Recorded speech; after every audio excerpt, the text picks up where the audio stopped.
Dear viewers, প্রীতি ও শুভেচ্ছা নেবেন। এই মুহূর্তে আমি সবচেয়ে আলোচিত একটি বিষয় নিয়ে কথা বলতে আসছি। বর্তমানে চাকরিজীবীদের জন্য সবচেয়ে আলোচিত টপিক হচ্ছে নবম পে কমিশন গঠন। ইতোমধ্যে এই বিষয়ে আমি ভিডিও তৈরি করেছি, তবে আজকে মূলত আপনাদের যে বিষয়ে কথা বলবো সেটা হচ্ছে যে সরকারি চাকরিজীবীদের বেতন নির্ধারণে ইতোমধ্যে 22 সদস্যের কমিশন গঠিত হয়ে গেছে এবং এই কমিশন কিভাবে কাজ করবে, কোনগুলো বিষয়ের উপরে আলোকপাত করে নবম পে স্কেল ঘোষণা করবে এবং নবম পে স্কেল ঘোষণা করার ক্ষেত্রে চাকরিজীবীদের আর যে সুযোগ সুবিধাগুলো রয়েছে সেগুলো কিভাবে পর্যালোচনা করা হবে। তো এই টোটাল বিষয়গুলো নিয়েই আমি আলোচনা করতে যাচ্ছি। এছাড়া এই কমিটিতে কে কে রয়েছেন এবং তারা কিভাবে বা কত দিনের মধ্যে প্রতিবেদন জমা দিবেন, এই সমস্ত বিষয়ে আমি এই ভিডিওতে আপনাদেরকে অবগত করব।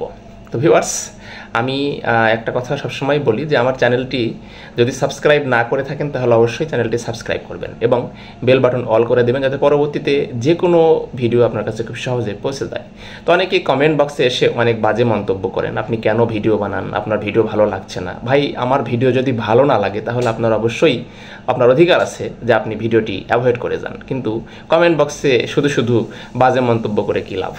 আমি আপনার কথা শুনে তো ভিডিও বানানো বন্ধ করব না। আমি আমার যে বন্ধুরা আমার ভিডিও দেখে থাকে তাদের জন্য ভিডিও তৈরি করি, তারা আমার ভিডিও পছন্দ করে এবং তাদের জন্য মূলত আমি পরিশ্রম করি এবং চেষ্টা করি বিভিন্ন সোর্স থেকে পাওয়া আপডেট নিউজগুলো আপনাদের সামনে উপস্থাপন করার জন্য এবং আপনাদের মতামত আমি যাচাই করি যে আসলে কোনটা সঠিক আর কোনটা সঠিক নয়। তো যাই হোক, আমার চ্যানেলের এটাই উদ্দেশ্য।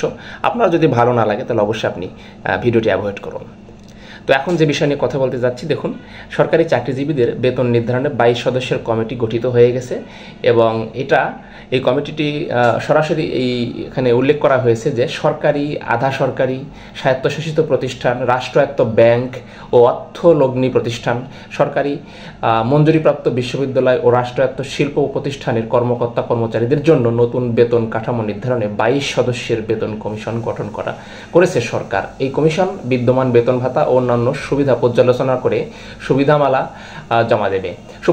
জমা দেবে। কমিশনের প্রথম সভা অনুষ্ঠিত হওয়ার তারিখ থেকে 6 মাসের মধ্যে এই কমিশন একটি সুপারিশমালা জমা দেবে, অর্থাৎ প্রথম যে মিটিংটা হবে এই 22 সদস্যের ঠিক সেই দিন থেকে 6 মাসের মধ্যে তারা একটা সুপারিশমালা জমা দেবে।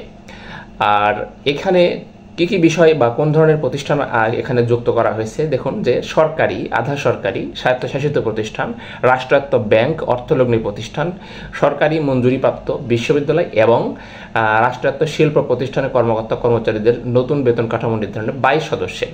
আচ্ছা, মূল কথা হচ্ছে অনেক এমপিওভুক্ত শিক্ষক বা শিক্ষিকা মনে করছেন যে তারা এর মধ্যে পড়ছেন কিনা। দেখুন, এ যাবৎ পর্যন্ত যতগুলো পে স্কেল দেওয়া হয়েছে, এমপিওভুক্ত শিক্ষকরা কিন্তু রাজস্ব থেকে বেতন না পেলেও এমপিওভুক্ত শিক্ষকরা কিন্তু জাতীয় বাজেট থেকে বেতন পেয়ে থাকে, অর্থাৎ তাদের জন্য জাতীয় বাজেটের একটা অংশ রাখা হয়। সুতরাং যে পে স্কেলই ঘোষণা করা হোক না কেন সেটাতে অবশ্যই এমপিওভুক্ত শিক্ষকরা অন্তর্ভুক্ত থাকবে, এতে কোনো সন্দেহ নেই। সো আপনাদের এই বিষয়ে কোনো টেনশন করার দরকার নেই। আচ্ছা, আপনারা এখানে আরও দেখতে পাচ্ছেন যে 2018 সালের এ ধারা, 2015 এ ধারা ক্ষমতা বলে জাতীয় বেতন স্কেলের আওতাভুক্ত প্রজাতন্ত্রের সব শ্রেণীর কর্মকর্তা কর্মচারীদের জন্য জাতীয় বেতন কমিশন 2025 গঠন করা হয়েছে এবং এই যে কমিশন, এই কমিশনের সভাপতি করা হয়েছে জাকির আহমেদ খানকে, তিনি সাবেক সচিব, এবং আরও রয়েছেন ডক্টর আলী খান, সাবেক হিসাব মহানিয়ন্ত্রক, আরও রয়েছেন মোসলেম উদ্দিন এবং সাবেক রাষ্ট্রদূত একজন রয়েছেন, তিনি হচ্ছেন ফজলুল করিমকে নেওয়া হয়েছে। অর্থাৎ এই কমিশনের এই যে প্রধান যে পদগুলো মূলত এই 5 জন ব্যক্তিকে এখানে করা হয়েছে। এছাড়া আপনারা দেখে নেবেন যে এখানে আরও খণ্ডকালীন সদস্য নেওয়া হয়েছে এবং সেগুলো বিভিন্ন জায়গা থেকে তাদেরকে নেওয়া হয়েছে। মহাহিসাব নিয়ন্ত্রক, আরও অনেক পদ রয়েছে, বিশ্ববিদ্যালয়ের বিভিন্ন শাখা থেকে নেওয়া হয়েছে, অনেকে মেডিকেল বিশ্ববিদ্যালয় থেকে নেওয়া হয়েছে, আইন বিচার বিভাগ থেকে নেওয়া হয়েছে, স্বরাষ্ট্র মন্ত্রণালয়ের সচিব পর্যায় থেকে নেওয়া হয়েছে। তবে একটা বিষয় এখানে খটকা লেগেছে যে শিক্ষকদের মধ্যে থেকে তেমন কোনো প্রতিনিধি এখানে যুক্ত করা হয়নি। তো শিক্ষকদের মধ্যে থেকে প্রতিনিধি যুক্ত করলে আমার মনে হয় এই কমিশনটা পূর্ণাঙ্গ হতো। কারণ শিক্ষকদের যে কষ্ট দুর্দশা এগুলো শিক্ষকরাই বুঝবে। সচিব পর্যায়ে বা যে পর্যায়ের লোকজনদেরকে এখানে নিয়োগ করা হয়েছে তারা কতটুকু শিক্ষকের কষ্ট বুঝবে এটা আসলে বলা মুশকিল। তো যাই হোক, এই বিষয়ে আপনাদের মন্তব্য আশা করছি। এখন আমি যে বিষয়ে কথা বলবো যে এই কমিশনের কার্য পরিধিটা কি, এই কমিশনগুলো আসলে কিভাবে কাজ করবে। দেখুন, এখানে তারা কাজ করবে মূলত বেশ কয়েকটি বিষয়ে প্রজ্ঞাপনে উল্লেখ করা হয়েছে। এই প্রজ্ঞাপনগুলো পর্যালোচনা করে তারা মূলত কাজ করতে যাচ্ছে। সেই প্রজ্ঞাপনগুলোর মধ্যে রয়েছে প্রথমটা কি, কর্মকর্তা কর্মচারীদের জন্য একটি সময় উপযোগী ও যথোপযুক্ত বেতন কাঠামো নির্ধারণ, বিশেষায়িত চাকরিজীবীদের বেতন কাঠামো নির্ধারণ, বেতন ভাতার ওপর আরোপযোগ্য কর অর্থাৎ আয়কর জাতীয় বেতন স্কেলের আওতাভুক্ত কর্মকর্তা ও কর্মচারী কর্তৃক সরাসরি পরিশোধ করার ক্ষেত্রে বেতন কাঠামো স্থায়ীকরণ, বেতন বহির্ভূত অন্যান্য সুবিধা যেমন বাড়ি ভাড়া, চিকিৎসা, যাতায়াত, আপ্যায়ন, পেশন, কার্যভার, মহার্ঘ, উৎসব ও শ্রান্তি বিনোদন ইত্যাদি ভাতা পুনরায় নিরূপণ, অর্থাৎ যেটা বর্তমানে আছে এগুলো পুনরায় আবার নতুন করে নিরূপণ করা হবে। কম তো নয়, অবশ্যই বৃদ্ধি করার চিন্তা ভাবনা করাই হবে।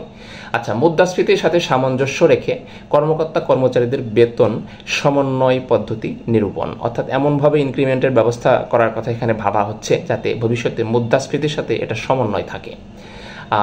যথোপযুক্ত বা সময়োপযোগী পেনশন সহ অবসর সুবিধাদি নির্ধারণ, অর্থাৎ আমরা জানি যে অনেকেই অবসরে যাওয়ার পরে দীর্ঘদিন তাদের অফিস আদালতে ঘুরতে হয় পেনশন পাওয়ার জন্য। বিশেষ করে এমপিভুক্ত শিক্ষকদের তাদের যে অবসর সুবিধা, কল্যাণ ভাতা পাওয়ার জন্য একটা অন্যরকম একটা বিচ্ছিরি একটা অবস্থা। তো এই বিষয়টা নিয়ে তারা চিন্তা করবে। কর্মকর্তা কর্মচারীদের কাজের মান নিরূপণ, মূল্যায়নপূর্বক বেতন ভাতা কাঠামোর প্রতিফলন, সরাসরি সেবা, টেলিফোন, গাড়ি, মোবাইল ফোন ইত্যাদি এগুলোর জন্য সংক্রান্ত প্রধিকারগুলো আর্থিক সুবিধাময় নগদায়ন এবং রেশন সুবিধা যৌক্তিকরণ। হয়তো বা রেশন সুবিধা আরও সরকারি চাকরিজীবীদের জন্য বাড়তে পারে যারা সরকারি চাকরি করেন। এছাড়া আরও দেখুন যে উচ্চতর গ্রেড ও ইনক্রিমেন্ট প্রাপ্তিতে বেতন নিরীক্ষা ক্রমে কোনো অসঙ্গতি পরিলক্ষিত হলে তা দূরকরণের সুপারিশ প্রণয়ন। তো এই বিষয়গুলো তারা মূলত মাথায় রেখে পর্যালোচনা করে এই কমিশন কার্যপরিধি পরিচালনা করবে এবং তারা সুপারিশ করবে। এবং এখানে আরও একটি বিষয় নিয়ে কথা বলবো, সেটা হচ্ছে সুপারিশ প্রণয়নে কমিটি যেসব বিষয় বিবেচনা করবে, অর্থাৎ এগুলো পর্যালোচনা করার পরে কমিটি সুপারিশ প্রণয়ন করার পূর্বে যে বিষয়গুলো অত্যন্ত গুরুত্ব সহকারে ভাববে সেই বিষয়গুলো কি দেখুন। পিতামাতা সহ অনূর্ধ্ব 6 জনের একটি পরিবারের জীবনযাত্রার ব্যয়, অর্থাৎ একটা মানুষ চাকরিজীবী তার বেতন নির্ধারণ সর্বনিম্ন করার ক্ষেত্রে একটা সংসারে, সাধারণত বাঙালি সংসারে বা একটা পরিবারে 6 জন সদস্য বিবেচনা করা হচ্ছে, ধরে নেওয়া হচ্ছে। এই 6 জন সদস্য একজন পরিবারের চাকরিজীবীর আয়ের উপরে কিভাবে ভালোভাবে বসবাস করতে পারে বা জীবনযাত্রা তাদের জন্য চলার মতন একটা আয় বা বেতন দেওয়া যায় সেই বিষয়টা তারা ভাববে। আচ্ছা, অনূর্ধ্ব 2 সন্তানের শিক্ষা ব্যবস্থা ও স্বাস্থ্য খাতে ব্যয়, অর্থাৎ বর্তমান মুদ্রাস্ফীতির প্রেক্ষাপটে 2 জন সন্তানের শিক্ষা ব্যয় এবং স্বাস্থ্য ব্যয় কতটুকু, যেটা আগে আছে তার থেকে তো অবশ্যই বাড়ানো হবে, এখন তো বৃদ্ধি পেয়েছে, কতটুকু বৃদ্ধি করা যায় সেটা তারা চিন্তা করবে। দেশের অর্থনৈতিক প্রবৃদ্ধি, সরকারের সম্পদের পরিস্থিতি, প্রশাসনিক ও নিরাপত্তা ব্যবস্থার জন্য সম্পদের প্রয়োজনীয়তা, এই বিষয়গুলো তারা ভাববে। শুধু বেতন বাড়ালেই হবে না, আমাদের দেশের সরকারের বা অর্থনৈতিক অবস্থা কী অবস্থা আছে এবং সম্পদের কী পরিস্থিতি এগুলো বিবেচনা করতে হবে। প্রশাসনিক ও নিরাপত্তা ব্যবস্থা সবকিছু বিবেচনা করেই সমন্বয় করে নবম পে স্কেলটি ঘোষণা করতে হবে। এছাড়া আরও আছে সংশ্লিষ্ট সংস্থা প্রতিষ্ঠানের আয় ব্যয়ের ব্যবস্থা, অর্থাৎ এই যে বেতনগুলো দেওয়া হবে এই বেতনগুলো কোথা থেকে আর্ন বা আয় করা হবে এটাও দেখতে হবে।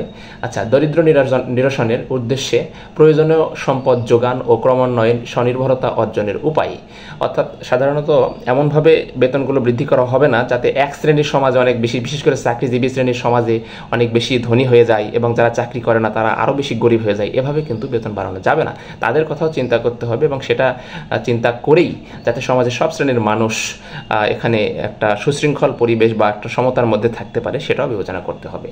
আচ্ছা, জনপ্রশাসনের মেধাবী ও দক্ষ কর্মকর্তা নিয়োগ, জনপ্রশাসনে যাতে মেধাবী ছেলেমেয়েরা যোগদান করতে পারে, বিশেষ করে এই জন্য এখানে কিছু সুযোগ সুবিধা দেওয়া হবে এই পে স্কেলের মাধ্যমে, যাতে এটাকে লোভনীয় কিছুটা করার জন্য আর কি। এছাড়া দেখুন কর্মকর্তা কর্মচারীদের দক্ষতা ও কর্মোদ্যোগ বৃদ্ধির করে সেবার মান উন্নয়ন, স্বাভাবিক, কারণ কর্মকর্তা কর্মচারী কর্মচারীদের সবসময় বিভিন্ন রকম প্রশিক্ষণের মাধ্যমে তাদের সেবার মান উন্নয়ন করতে হবে।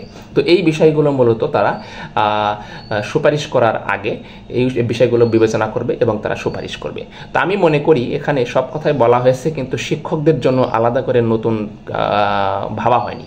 অর্থাৎ একজন জাতিকে গঠন করার যে কারিগর শিক্ষক, এদের যে জীবনযাত্রার মানের জন্য আলাদা করে কোনো কিছু করা, সে কথা অতীতের কোনো সরকারও ভাবেনি। বর্তমান ইন্টারিম গভর্নমেন্ট, আমি জানি না, তারা আশা করছে অনেকেই যে শিক্ষকদের নিয়ে তারা ভাববে, কারণ যে নবম পে স্কেলটি ঘোষিত হবে, এই নবম পে স্কেল এমন একটি পে স্কেল হতে যাচ্ছে যেখানে কোনো রাজনৈতিক হস্তক্ষেপ হয়তো থাকবে না। কারণ বর্তমানে সবাই জানেন যে কোনো রাজনৈতিক দল বর্তমানে ক্ষমতায় নাই, হয়তো বা সুযোগ অনেকেই ভোগ করছে বিভিন্নভাবে, সেটা আলাদা বিষয়। তো পে স্কেলটা আমি মনে করি অবশ্যই বেতনের যে বৈষম্য রয়েছে প্রথম গ্রেড থেকে 20তম গ্রেডের, এই বৈষম্যটা অবশ্যই কমিয়ে আসতে হবে। এবং এটা দূর করতে না পারলে যতই আপনি পে স্কেল দিন, যতই আপনি বারবার মুদ্রাস্ফীতির উপর ডিপেন্ড করে ইনক্রিমেন্ট দিন, বিশেষ সুবিধা দিন, মহার্ঘ ভাতা দিন, এগুলো কিন্তু কিছুতে লাভ হবে না। সুতরাং আপনাকে আগে দেখতে হবে উন্নত দেশগুলোতে কীভাবে মানে প্রথম গ্রেড থেকে নিচের গ্রেডের সাথে কতটুকু ব্যবধান রাখে এবং আমাদের পার্শ্ববর্তী দেশগুলো কী পরিমাণ ব্যবধান রাখছে, এইটাকে যতক্ষণ পর্যন্ত আমরা বিবেচনা করতে না পারবো ততক্ষণ পর্যন্ত আমাদের বেতন বৈষম্য দূর হবে না এবং পে স্কেল দিয়েও লাভ হবে না। সুতরাং অবশ্যই আমি মনে করি এই নবম পে স্কেলটা অবশ্যই বৈষম্যমুক্ত পে স্কেল হওয়া উচিত এবং 1 নম্বর গ্রেড থেকে 20 নম্বর গ্রেড, এখন অনেকে বলছে গ্রেড সংখ্যা কমানো হবে, 10 করা হবে। অনেকে সোশ্যাল মিডিয়াতে 10টি গ্রেডের তাদের ইচ্ছা মতন অনেক বেতন গ্রেড তুলে ধরছেন, কেউ 12টি ধরছেন, কেউ 15টি বলছেন। এগুলো তাদের মনের কথা। তো সবচেয়ে সর্বোপরি কথা হচ্ছে যে বেতন গ্রেড যেটাই হোক, 20টি হোক আর 12টি হোক আর 10টি হোক, প্রথম যে গ্রেড সেখান থেকে সর্বশেষ গ্রেডের বেতনের বৈষম্যটা অবশ্যই কমায় নিয়ে আসতে হবে। এটা যদি না পারা যায় তাহলে নবম পে স্কেল খুব একটা জনপ্রিয় হবে না এবং চাকরিজীবীদের খুব একটা আমি মনে করি কাজে আসবে না। তো ভিউয়ার্স, আমি মূলত চেষ্টা করলাম যে 22 সদস্যের কমিশন গঠন হয়েছে, কমিশন কিভাবে কাজ করবে এবং কাজ করার সময় কোন বিষয়গুলো তারা গুরুত্ব সহকারে বিবেচনা করবে। তো যদি ভিডিওটি ভালো লাগে তাহলে অবশ্যই বলবো চ্যানেলটি সাবস্ক্রাইব করবেন এবং বেল বাটন অল করে দেবেন এবং একটি লাইক, কমেন্ট, শেয়ার করে ভিডিওটি সকলের মাঝে শেয়ার করে দেবেন। আর ভিডিওটি যদি ভালো না লাগে তাহলে অবশ্যই ভিডিওটি অ্যাভয়েড করুন, বাজে কমেন্ট করা থেকে বিরত থাকুন। ধন্যবাদ।